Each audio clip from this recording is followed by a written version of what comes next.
राधे राधे, जय श्री कृष्ण। आज से आप लोगों को मैं मुहूर्त अध्ययन कराना प्रारंभ कर रहा हूँ। यह पुस्तक है बृहद्वकहड़ा चक्रम, मुहूर्त के लिए सर्वोत्तम पुस्तक है। वैसे तो मुहूर्त के का सबसे छोटा पुस्तक है, परंतु इसमें सब कुछ है जो हमारे सामान्य जीवन में प्रयोग होता है। जिन मुहूर्तों का प्रयोग हम लोग सामान्य जीवन में करते हैं वो सब मुहूर्त इस अवकाड़ा चक्र में है। तो ध्यान पूर्वक, श्रद्धा पूर्वक और मेहनत से इस पुस्तक का अध्ययन करें। नित्य एक वीडियो आप लोगों को मिलेगा। यदि आप हमारे चैनल पे नए हैं तो सब्सक्राइब करें, क्योंकि ज्योतिष से संबंधित किसी न किसी प्रकार का वीडियो आपके पास आता ही है। तो प्रारंभ करते हैं।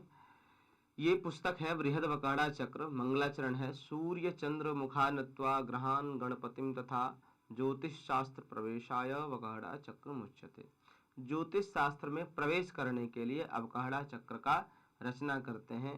सूर्य और चंद्रमा को मुख्य मान करके और गणपति जी को नमस्कार करके इस ग्रंथ का रचना कर रहे हैं, ऐसा कह रहे हैं इसके रचनाकार।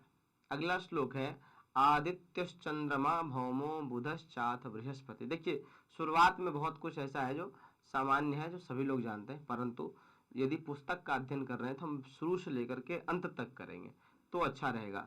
तब ये कहा जा सकता है कि हमने पुस्तक का संपूर्ण अध्ययन किया है। तो श्लोक है आदित्यश्चंद्रमा भौमो बुधश्चाथ बृहस्पति शुक्र शनैश्चरश्चैते वासरा परिकीर्तिता। अर्थात रविवार, सोमवार, मंगलवार, बुधवार, गुरु, शुक्र, शनिवार, ये 7 वार होते हैं। वारों की जो गणना होती है वो रविवार से प्रारंभ होती है। जैसे आगे चल करके कुछ मुहूर्त ऐसे हैं जिसमें वारों का संख्या लिखना पड़ता है और उसको जोड़ घटाना पड़ता है।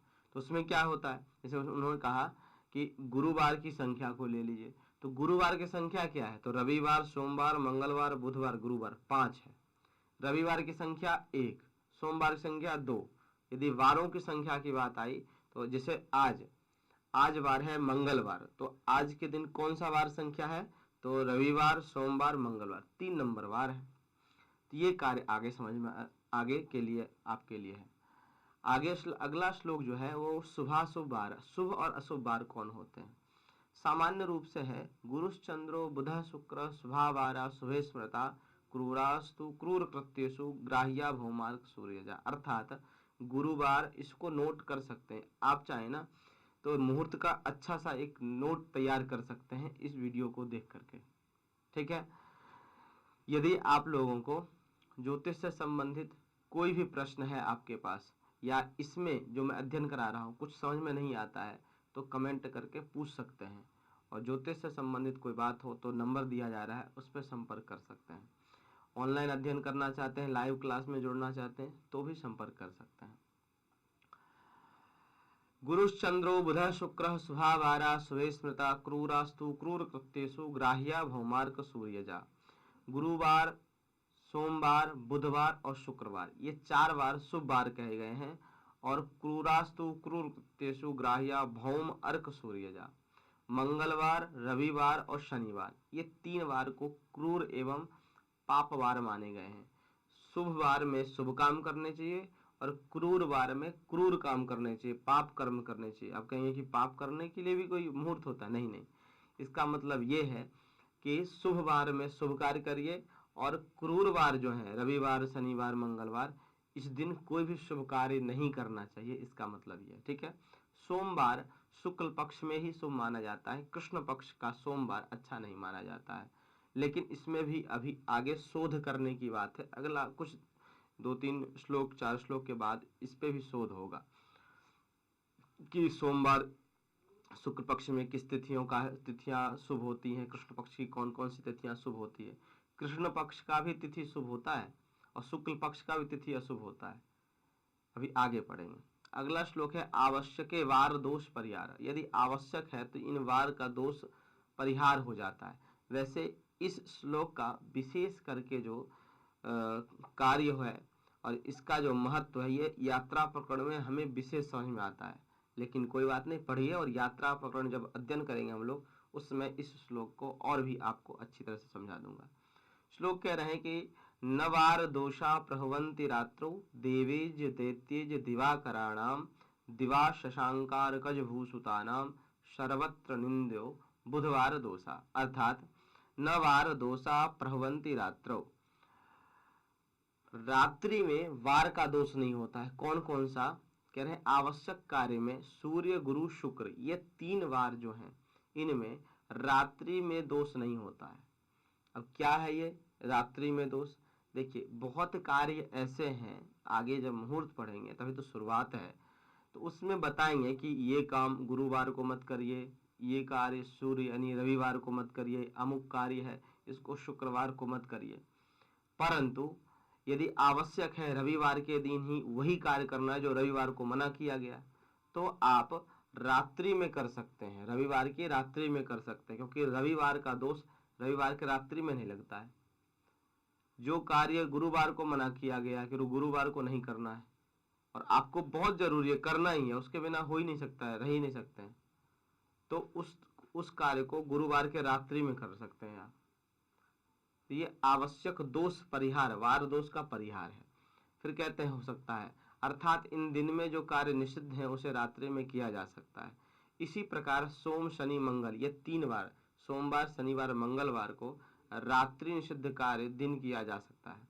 मान लीजिए सोमवार के दिन, शनिवार के दिन, मंगलवार के दिन जो कार्य मना किया गया कि इस दिन नहीं करना है, तो रात्रि में नहीं करना है, क्योंकि ये इसमें जो कार्य मना किया गया वो विशेष करके रात्रि में दोष लगता है। दिन में कर सकते हैं, सोमवार के दिन, शनिवार के दिन, मंगलवार के दिन में कर सकते हैं उस कार्य को, रात्रि में नहीं कर सकते यदि मना कर दिया गया है। अच्छा, बुधवार सर्वत्र निंदो बुधवार दोषा। बुधवार ऐसा है उस दिन जो मना किया जाए, अब कहेंगे क्या क्या मना किया गया, वो आगे पढ़ेंगे ना, अभी तो शुरुआतिक है। बुधवार ऐसा है, बुधवार के दिन जो मना कर दिया गया उसको ना दिन में कर सकते हैं ना रात में कर सकते हैं। यदि बुधवार को कोई कार्य करने में दोष है तो आप चाहे दिन में करो चाहे रात में करो, उसका दोष आपको लगेगा ही लगेगा। तो ये समझ गए होंगे। मैं बार बार यही कह रहा हूँ आप लोगों से, यदि किसी प्रकार कोई प्रश्न हो जो मैं अध्ययन करा रहा हूँ या ज्योतिष में अन्य प्रकार से भी किसी प्रकार का, तो प्रश्न पूछ सकते हैं। ज्योतिष अध्ययन करना चाहते हैं लाइव तो कर सकते हैं। रविस्तापम, प्रत्येक महीना जो है नया बैच प्रारंभ होता है। रविस्तापम कांतिम वितरति शशि भूमि तनयो मृतिम लक्ष्मीम चांद्र सुरपति गुरुर्वित्त हरणम। इसमें मूतिम लिखा हुआ है, मृतिम है, मिस प्रिंटिंग है। मृतिम लक्ष्मीम चांद्र सुरपति गुरुर्वित्त हरणम विपत्तिम दैत्यानाम गुरु अखिल भोगानुगमनम नृणाम तैलाभ्यंगात सपति कुरुते सूर्य तनय। अब यहाँ से 3 श्लोक लगातार जो है यह तैल मतलब तेल लगाने पर है। इसका प्रयोग अभी इस समय जनजीवन पे नहीं किया जाता है, कोई भी इसका प्रयोग नहीं कर, नित्य तेल लगाते हैं। लेकिन जब तीनों श्लोक पढ़ेंगे तो अच्छी तरह समझ में आएगा। अभी एक श्लोक पर ही आप जज मत करिएगा, ठीक है। कह रहे हैं रविवार के दिन तेल लगाने से ताप यानी कि शरीर में ताप की वृद्धि होती है, अर्थात बुखार आदि आ सकता है। सोमवार के दिन अगर तेल लगाते हैं तो शोभा की वृद्धि होती है। मंगलवार के दिन तेल लगाने से मृत्यु का भय होता है, अर्थात नहीं लगाना चाहिए। बुधवार के दिन तेल लगाने से लक्ष्मी की प्राप्ति, गुरुवार को तेल लगाने से धन की हानि होती है, अर्थात नहीं लगाना चाहिए। शुक्रवार के दिन विपत्ति आती है और शनिवार को लगाने से सुख शांति मिलती है। तो तेल किस किस दिन लगाना शुभ है? सोमवार के दिन, बुधवार के दिन और शनिवार के दिन। यह 3 दिन तेल लगा सकते हैं। कौन कौन सा? सोमवार वृद्धि होती है, बुधवार के दिन लक्ष्मी की प्राप्ति होती है और शनिवार के दिन सुख शांति मिलती है। अब जो 4 दिन बचा हुआ है, रविवार, मंगलवार, गुरुवार और शुक्रवार, इन दिन तेल नहीं लगाना चाहिए। अब आगे बताएंगे ना कि मान लीजिए आपको तेल लगाना ही है, तेल के बिना आप रह नहीं सकते हैं, तो उस दिन भी लगा सकते हैं, रविवार के दिन भी लगा सकते हैं, भले ताप की वृद्धि होती है, लेकिन परिहार कर लेंगे तो उसकी जो दोष है उसका वो समाप्त हो जाएगा। रवौ पुष्पम गुरौ दूर्वा मृत्तिका कुजवासरे भार्गवे गोमयम दद्या तैल दोषस्य शांतये। कह रहे हैं आवश्यक कार्य में रविवार के दिन पुष्प के साथ तेल लगाना चाहिए। रविवार के दिन ताप की वृद्धि हो रही थी तो आप उस दिन उस तेल में पुष्प डाल करके आप तेल लगा सकते हैं, उसका कोई दोष नहीं, फिर ताप की वृद्धि नहीं होगी, अर्थात शरीर में बुखार आदि स्थिति नहीं बनेगा। फिर कहते हैं गुरुवार के दिन क्या हो रही थी, धन की हानि। ऊपर देखिए ना, गुरुवार के दिन धन की हानि होती है, लेकिन आपको गुरुवार को लगाना है, उसके बिना रह नहीं सकते हैं। तो आप गुरुवार के दिन दूर्वा, थोड़ा सा दूर्वा उसमें डाल करके तेल में फिर लगा सकते हैं। शुक्रवार के दिन विपत्ति आ रही थी, मंगलवार के दिन मृत्यु तुल्य कष्ट हो रहा था, तो मंगलवार के दिन मिट्टी थोड़ा डालकर तेल लगाइए। शुक्रवार के दिन विपत्ति आ रही थी, तो थोड़ा सा गोबर मिला करके आप तेल लगा सकते हैं, ये परिहार हो गया। अब मेन इंटरेस्टिंग जो श्लोक है ये है तेल वाला, जो श्लोक नंबर 6 है। इसमें क्या कहते हैं कि मंत्रितम क्वथितम तैलम सारसपम पुष्पवासितम द्रव्यांतरयुतम वापि नैव दुष्येत कदाचन। अर्थात पकाया हुआ तेल, अभिमंत्रित तेल, सरसों का तेल, पुष्पवासित तेल, किसी भी द्रव्य संयोग से बना तेल निषिद्ध दिन में भी लगाया जा सकता है। अर्थात पकाया हुआ तेल, उबला हुआ तेल, जिसको लगाते हैं औषधि के रूप में किसी कोई, तो पकाया हुआ तेल का कोई दोष नहीं है, आप नित्य लगाओ। फिर कहते हैं सरसों का तेल, सरसों तेल का भी कोई दोष नहीं, नित्य लगा सकते हैं, कोई रविवार को मंगलवार को, जो जितना भी दोष बताएं कोई दोष नहीं है। आइए ये भी बताएंगे कि कौन से तेल का दोष है, रुकिए आइए पहले इसको समझ लीजिए। पुष्पवासित तेल, आजकल जो द्रव्यांतर युतम वापी, अनेक द्रव्यों से मिला हुआ तेल, पुष्प यानी सुगंधित तेल, कौन कौन, जैसे आजकल बजाज अलमंड आ रहा है, क्योर कार्पिन, जैस्मिन आदि, ये सब तेल क्या है, पुष्पवासित, और यही सब तो लगाते हैं लोग। दूसरा लगाता कौन, अनेक द्रव्यों से युक्त तेल। फिर कहते हैं अभिमंत्रित तेल, अभिमंत्रित तेल मतलब क्या होता है, मान लीजिए किसी आयुर्वेदिक ने या फिर कोई तांत्रिक ने, कोई भी ऐसे व्यक्ति ने आपको मंत्रित करके तेल दिए हैं कि जाइए इसे लगाइए, चाहे वो किसी का भी तेल हो, उसका कोई दोष नहीं होगा, है ना। मंत्रतम क्वथित, क्वथित मतलब उबला हुआ था, तो अभिमंत्रित तेल का भी कोई दोष नहीं लगता है।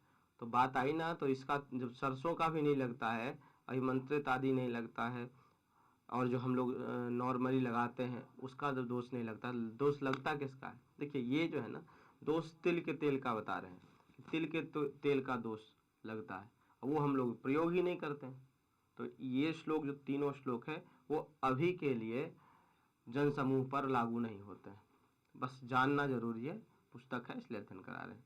अगला श्लोक 7 नंबर है, इसमें बता रहे हैं कि महीनों के श्रीपति स्वामी, अथवा ये कह सकते हैं महीने के, जो महीनों के पर्यायवाची नाम।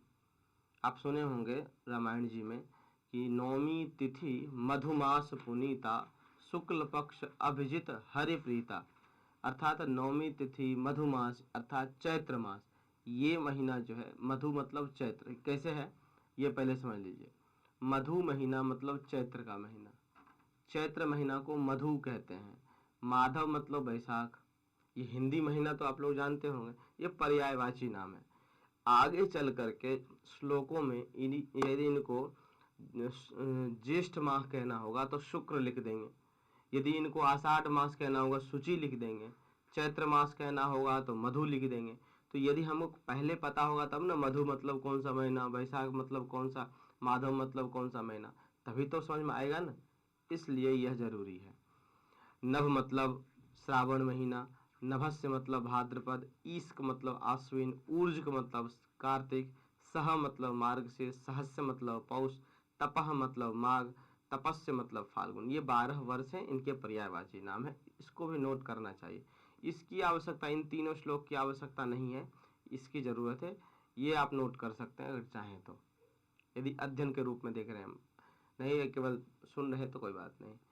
आगे श्लोक है 8 नंबर, इसको और समझ लेते हैं, फिर आगे का चीज अगले वीडियो में समझेंगे नेक्स्ट पार्ट में।